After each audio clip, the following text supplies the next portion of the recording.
On Thanksgiving, everyone reflects on the things we're thankful for during the year. Well, we celebrate the bounty of our lives and harvest, just as the Pilgrims did years ago. Well, we all know the story of how the Pilgrims suffered that first year.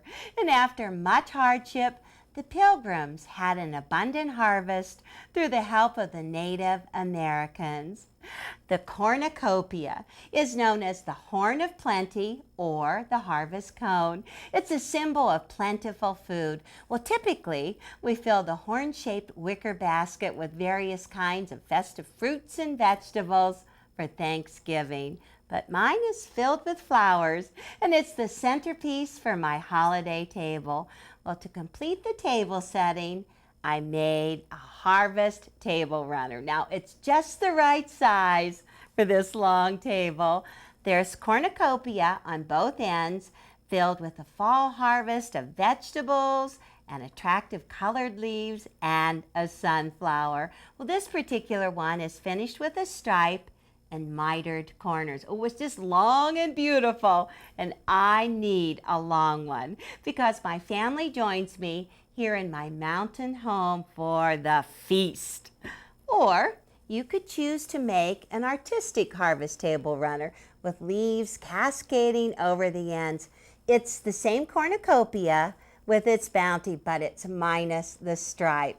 Now this one has curved ends and a bias binding finish, but whichever one you choose to make, they're both beautiful. In 1863, President Abraham Lincoln declared Thanksgiving a national day for giving thanks. Well, in 1941, the U.S. Congress established that Thanksgiving would occur annually on the fourth Thursday of November, and President Roosevelt signed this bill into law. Well, that day is coming quickly. So let's get started.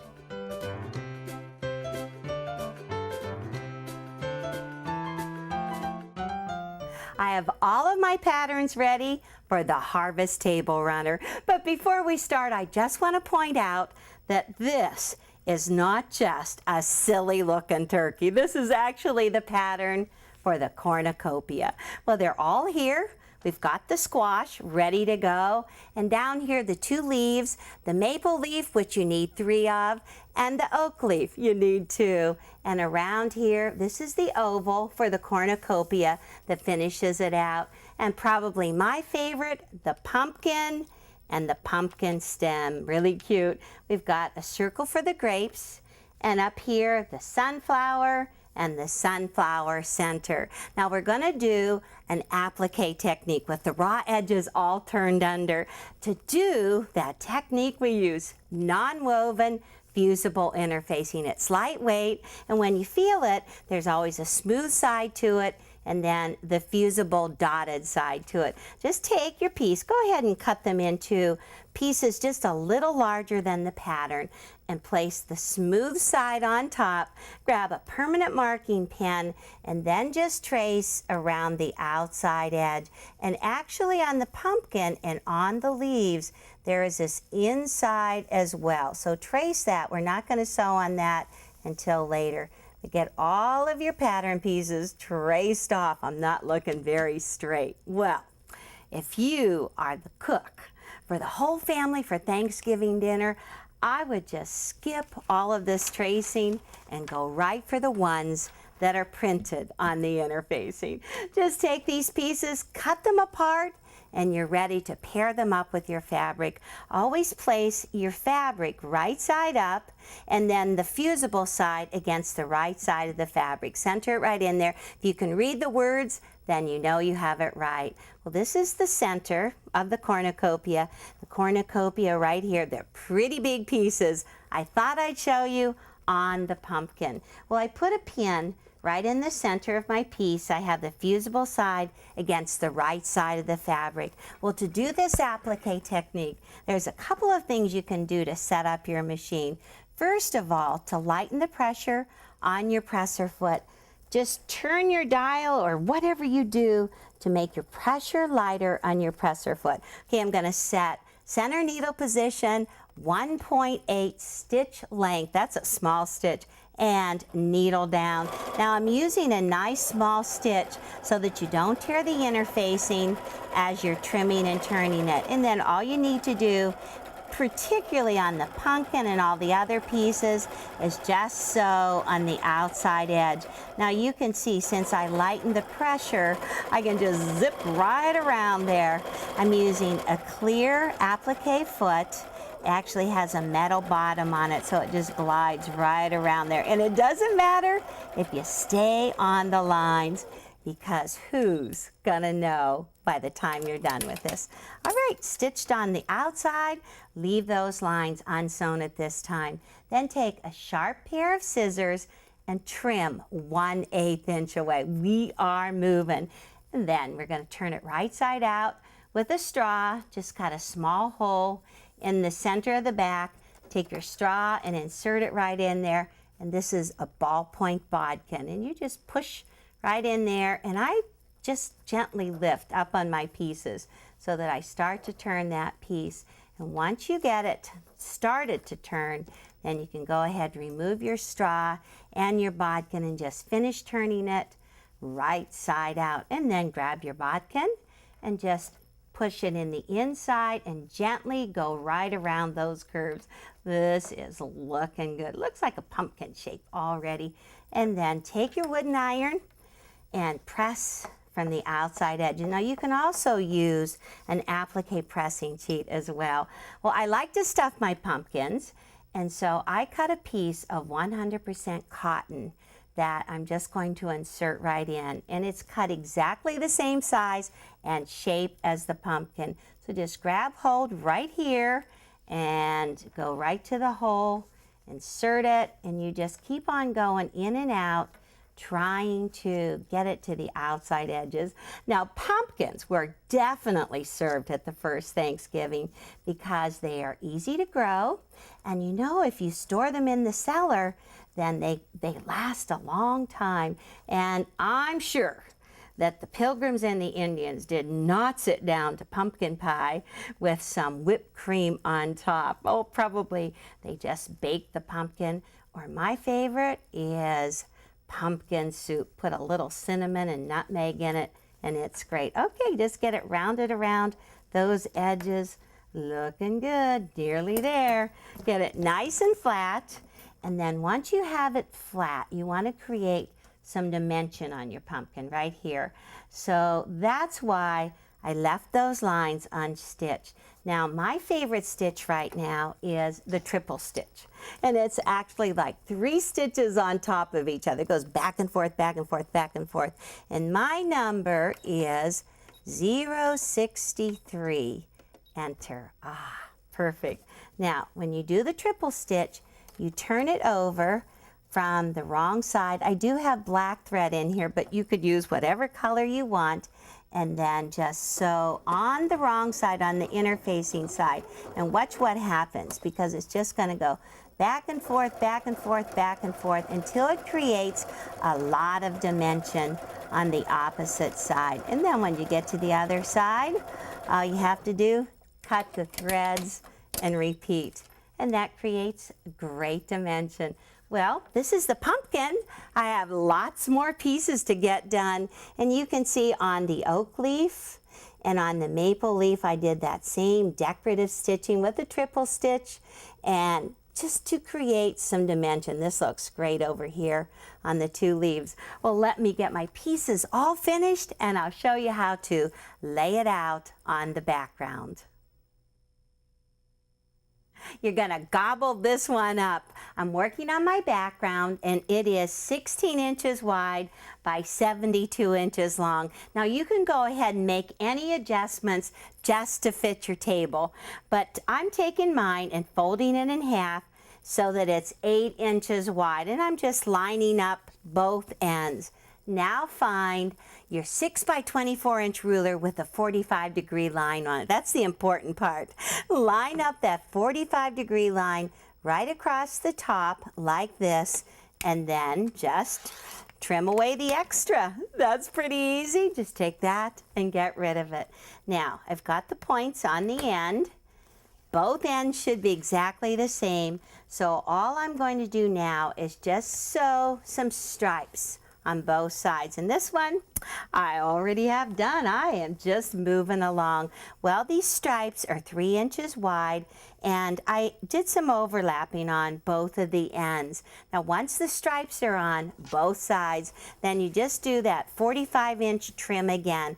Just take your ruler and line up with the side that you've already established. Pretty easy, like so. Get rid of that one. And then the other side. Once you have that line established, then these little points are like easy to do. Okay, now the opposite side has a miter started on it. Let me show you that. All you want to do is take the point and put a dot in at 1/4 inches in. There it is right there, 1/4 inches in, and put the dot. I already have this one sewn on, and I started it right up here and sewed right down to that dot and stopped. And so now the next side is pretty tricky. These are 21 inches long, so let me just fold this out like this and line up the strip, because I'm going to start it right up here so I have a little bit extra, and I want to end it right on that dot. And I think I'll just take a pin and put that in there. Okay, pin right here, pin right through that dot, and you fold the other strip out of the way so you don't get that caught in the sewing. Let me just stick it right there and follow that line. You know, I think that the Pilgrims and the Indians just really started something whenever they served turkey at their first dinner. Stop. I stumbled a couple of times.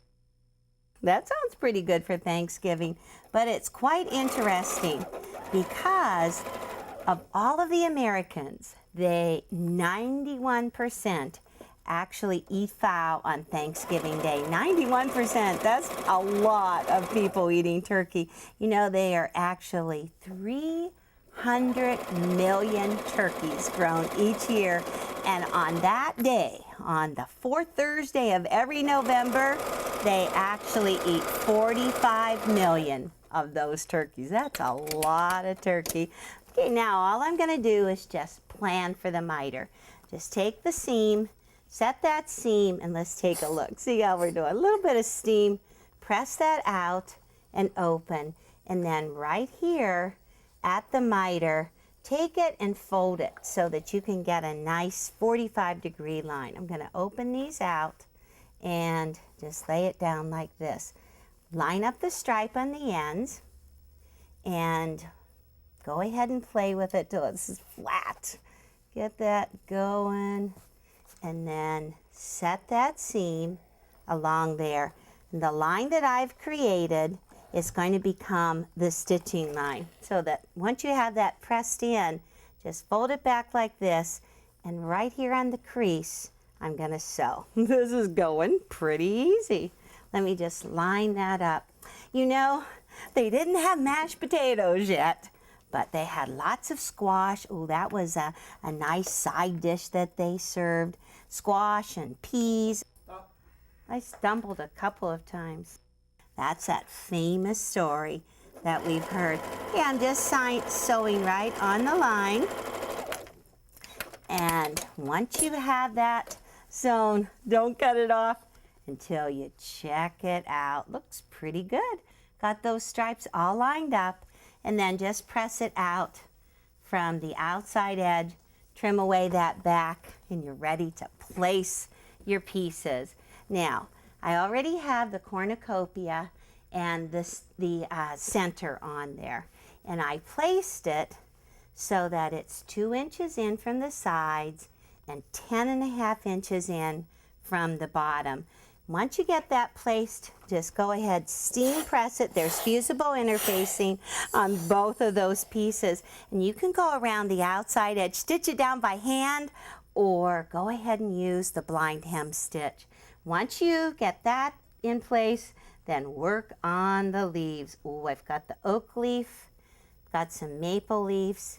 Just place them around there so that you really like the arrangement. Got more leaves here. Another oak leaf. maple leaf. Looking good, like so. You can just give that some steam, press that down in place, and stitch these down. And then the last pieces are the sunflower with the center. How about the little squash right here? Ooh, that's a good side dish. And overlap the pumpkin. Get that perfectly arranged. Just steam it all in place. Stitch down around the outside edges, and then do your machine quilting. Grapes can wait until the quilting is done. Looking good. I'm going to go on to the oval one. If the Pilgrim ladies had a machine in 1621, I know they would have used it. Well, I am going to show you how to machine quilt for the oval table runner. The leaves hang off of the ends, and so you can see them on the back side. Very pretty, but the quilting is done first. Now you can do it one of two ways. You can go ahead and do the quilting yourself, or you could just go ahead and send a piece out to the long arm quilter. Well, we'll start with your own machine quilting. I took a 1.5 yard piece of background fabric, cut it in the middle, and then just layered it. I put one right side down, cotton in the middle, and then right side up on the top. And I was layering, doing a little bit of pinning just to hold those layers together. Now I want to show you how to mark just one line, and you can quilt the whole piece from that one line. Take your ruler. 6 by 24 is great with the diagonal line going right across it, and line up the diagonal line with the selvage edge. Take a Hera marker and just line up the edge and mark it, put that nice crease in there, and that's your line for quilting. Well, I put my walking foot on. It's an open toe walking foot so I can really see what I'm doing. And I actually set a longer stitch, and I'm using red thread just so you can see it. You might want to use a neutral thread, something that will match, something that won't be too much contrasting with it. And you just line up your open toe, go right down the middle of that line. Just move it along there, working good. Cut those threads at the end. Now, I have a quilting guide. Looks like this. This is what makes it so easy. You just snap it right in the back of your walking foot. Snap it in place in whatever width you want to make for your quilting channel, for your grid. You line that up on your line, got it lined up right there, and then all you have to do is just quilt right along, sewing a new line, and it's just gonna sew equal distance the whole way along there. So you can go down one way, one direction, and then just start and go the opposite way. Create all of your quilting lines. That looks good. Pretty easy to do. Machine quilting, that's the way to go. Well, I took another piece. This is my piece that I sent out to the long arm quilter. You need to cut that curved edge in there. So get a plate that's around 10 inches, 10.5 inches, empty plate right now. Thanksgiving is it's gonna be filled. So put it right on the corner and then just draw right around the corner of the plate. You can actually take this one line, fold the two pieces in half, fold the corner in half, get that lined up great, and then just trim off the extra. That's all you've got to do. You know, those poor pilgrims did not have mashed potatoes or yam for Thanksgiving, and that would have really upset my family because Grant is the master masher at our house. You know, he even calls, once he gets on the road, he'll call about 45 minutes out and say, "Mom, I'm coming, get those mashed potatoes on." Well, I've got the nice curved edge, so it needs a bias binding. I'm just going to take a piece that is 16 inches wide and line the 45-degree line on the selvage edge. Boy, we have been using that line a lot. Let me get that lined up. Give myself some room, and then just cut off the corner right along there. You can take this corner, cut it into bias strips, or just get rid of it. Now these strips for the bias are 2 inches wide.